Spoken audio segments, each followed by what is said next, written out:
द्वीप समूह में 559 बूथ पर आज 0 से लेकर 5 वर्ष तक के बच्चों को पोलियो की खुराक पिलाई जाएगी। इसके अलावा हवाई अड्डे, बंदरगाह सहित आवागमन के स्थानों पर भी पोलियो बूथ बनाकर दवा पिलाने का कार्य किया जाएगा ताकि अधिकतम बच्चों तक खुराक की पहुंच को सुनिश्चित किया जा सके। आने वाले पर्यटकों और दूरस्थ स्थानों पर रहने वाले बच्चों को भी अभियान के तहत पोलियो की खुराक दी जाएगी। द्वीपों में करीब 24,500 से अधिक बच्चों को पोलियो की दवा पिलाई जानी है। राज्य टीकाकरण अधिकारी डॉ अविजीत रॉय ने 5 वर्ष तक के सभी बच्चों के अभिभावकों से अपील की है कि वे आज नजदीकी बूथ पर पहुंचकर अपने बच्चों को पोलियो की दवा अवश्य पिलाएं। कल और मंगलवार को छूटे हुए बच्चों को घर घर जाकर दवा पिलाने का कार्य किया जाएगा। देश के साथ द्वीपों में भी आज पोलियो दिवस का आयोजन किया जा रहा है। आज पूरे द्वीप समूह में 0 से 5 साल तक के बच्चों को पोलियो की दवा पिलाई जाएगी। इस अवसर पर उपराज्यपाल एडमिरल डीके जोशी ने हर तबके के लोगों से इस वृहद पल्स पोलियो राष्ट्रीय टीकाकरण अभियान को अपना भरपूर सहयोग देकर सफल बनाने की अपील की है। उन्होंने कहा है कि भारत जनवरी 2011 से वाइल्ड पोलियो रोग से मुक्त रहा है। भारत की पोलियो के विरुद्ध अभूतपूर्व प्रगति के कारण ही विश्व स्वास्थ्य संगठन द्वारा मार्च 2014 में पोलियो मुक्त का प्रमाणीकरण किया गया। पोलियो वायरस दोबारा उत्पन्न न हो, इसकी सुरक्षा के लिए आज राष्ट्रीय पल्स पोलियो टीकाकरण दिवस का आयोजन किया जा रहा है, जिसमें 0 से लेकर 5 वर्ष तक के बच्चों को पोलियो की खुराक दी जाएगी। उपराज्यपाल ने कहा है कि कोविड-19 महामारी के दौरान हम दृढ़ और सतर्क रहे हैं। इसी प्रकार हमें द्वीप समूह की पोलियो मुक्त स्थिति को बनाए रखने के लिए अपने प्रयास जारी रखने हैं। आगामी चुनाव के लिए चुनाव निदेशक कार्यालय की ओर से चुनाव सामग्रियों को दूर दराज के क्षेत्रों में भेजने का कार्य शुरू हो चुका है। कल जहाज एमवी कालीघाट से मतपत्रों को हडबे और कैमलबे के लिए भेजा गया। सुरक्षित तरीके से चुनाव सामग्रियों को संबंधित स्थानों में पहुंचाने के लिए चुनाव अधिकारी और पुलिसकर्मी भी मतपत्रों के साथ रवाना हुए। इस बीच डीब्रेट के सभागार में पीठासीन और मतदान अधिकारियों के लिए आयोजित दूसरे दौर का प्रशिक्षण कल समाप्त हो गया।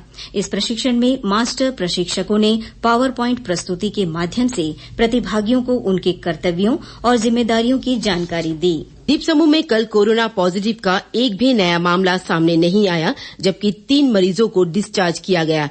ये सभी मरीज होम क्वारंटीन में है।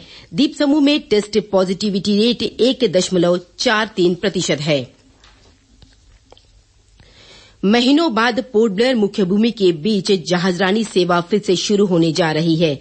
एमवी कैम्बलबे 8 मार्च को चेन्नई से पोर्ट ब्लेयर के लिए रवाना होगा। यह जहाज शाम 4 बजे चेन्नई बंदरगाह से छूटेगा और 11 मार्च को पोर्ट ब्लेयर पहुंचेगा। इस यात्रा के लिए टिकट 1 मार्च से पोर्ट ब्लेयर और चेन्नई के स्टार्स टिकटिंग काउंटर से खरीदे जा सकते हैं। सभी यात्रियों को जहाज पर चढ़ने के लिए वैध नेगेटिव आरटीपीसीआर रिपोर्ट साथ रखनी होगी। नेगेटिव रिपोर्ट वाले यात्रियों को ही जहाज पर चढ़ाया जाएगा। जिन यात्रियों ने कोविड रोधी टीकों की दोनों डोज नहीं ली है, उनका पोर्ट ब्लेयर आगमन पर पुनः आरटीपीसीआर टेस्ट किया जाएगा। विदेशी नागरिकों को भी पोर्ट ब्लेयर में जांच से गुजरना होगा। यात्रियों को आरटीपीसीआर जांच का खर्च खुद से उठाना पड़ेगा। गौरतलब है कि कोरोना महामारी के चलते पोर्ट ब्लेयर और मुख्य भूमि के बीच चलने वाले यात्री जहाजों की सेवाओं को लंबे समय तक स्थगित किया गया था, लेकिन अब कोविड की स्थिति में सुधार को देखते हुए जहाजरानी सेवाओं को बहाल किया जा रहा है। पोर्ट ब्लेयर मुख्य भूमि के बीच मार्च माह में संचालित होने वाली उड़ानों की सारणी जारी कर दी गई है। सप्ताह में 3 दिन सोमवार, शनिवार और रविवार को ही उड़ानें उपलब्ध रहेंगी। यात्रियों की सुविधा को देखते हुए पोर्ट ब्लेयर को मुख्य भूमि से जोड़ने वाली उड़ानों की संख्या में वृद्धि की गई है। प्रत्येक दिन 20 से अधिक उड़ानें संचालित की जाएगी। शनिवार को अधिकतम 25 उड़ानें उपलब्ध रहेंगी। चेन्नई, कोलकाता के अलावा पोर्ट ब्लेयर से दिल्ली, बेंगलुरु, हैदराबाद, मुंबई के लिए भी तीनों दिन उड़ानें उपलब्ध रहेंगी।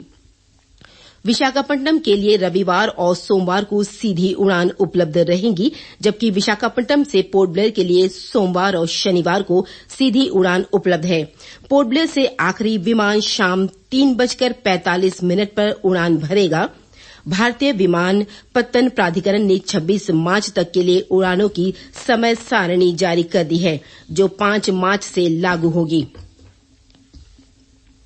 केंद्रीय माध्यमिक शिक्षा बोर्ड सीबीएसई ने 10वीं और 12वीं की प्रैक्टिकल परीक्षाओं के लिए दिशा निर्देश जारी कर दिए हैं। प्रैक्टिकल परीक्षाएं 2 मार्च से आरंभ होगी। अंतिम परीक्षा से 10 दिन पूर्व प्रैक्टिकल परीक्षाओं को संपन्न करा लिया जाएगा।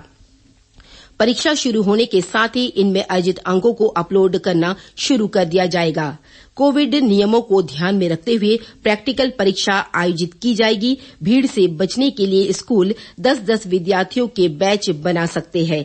10वीं कक्षा के लिए बाहर से किसी निरीक्षक को नहीं बुलाया जाएगा।